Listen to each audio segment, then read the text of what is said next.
My brother hasn't left his room for 2 months. After I opened his door, I found out why. I hate talking about it with people. It annoys me how my brother acts. He was the worst brother I could ever ask for. That is, until I opened his door. Throughout both of our childhoods, we were inseparable. We played and hung out together all the time. Things were happy. It all changed when I was 11, when I was diagnosed with leukemia. From what I've heard, Ryan was practically forgotten by my family. My parents constantly visited me in the hospital, staying by my side during the majority of my chemotherapy. Even when they were at home with Ryan, they still only thought and talked about me. I remember my brother's face as he saw me in the hospital bed. The first time he saw me, he looked distraught. It must have been hard seeing your own sibling in a state like this. As more and more visits went on, the expression on his face had changed.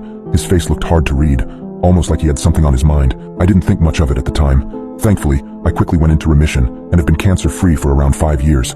The whole family was thrilled, including Ryan. Not long after I was released from the hospital, my parents revealed to us that they were having some financial trouble and would both be having to go back to work.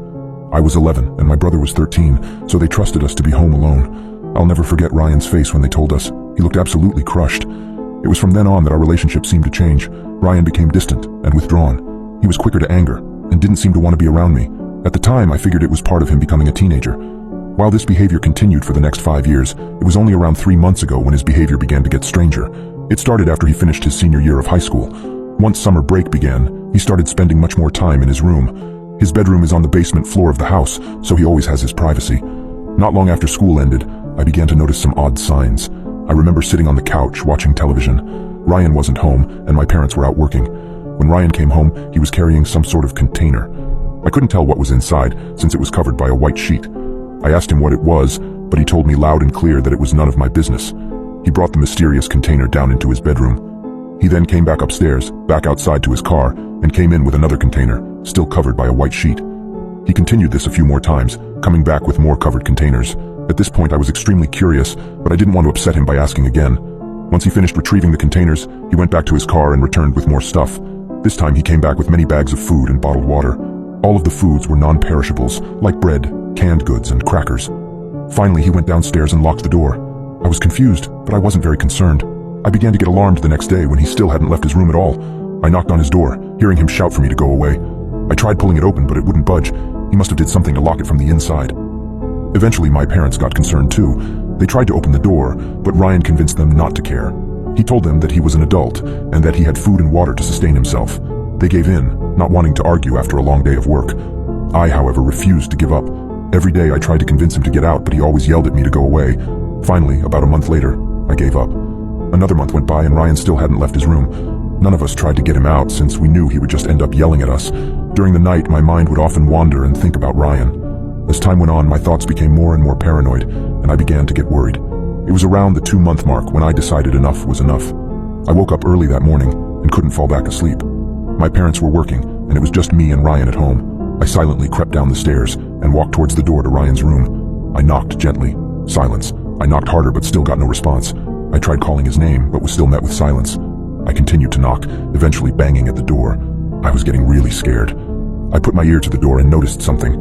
I heard a noise that sounded like a muffled buzzing. I finally got to a point where I decided I had to force my way in somehow. I went in the garage, retrieved a baseball bat, and headed back to Ryan's door. I struck the door. As the wood broke, I was hit with a horrific stench and a swarm of flies flying out. Suppressing a gag, I turned on my phone's flashlight and headed downstairs. I called my brother's name. Ryan? Again, I was met with silence. At this point, the buzzing was deafening.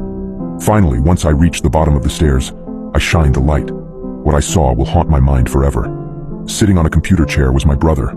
He was completely infested. His eyes were red and bloodshot, with parasites swimming about.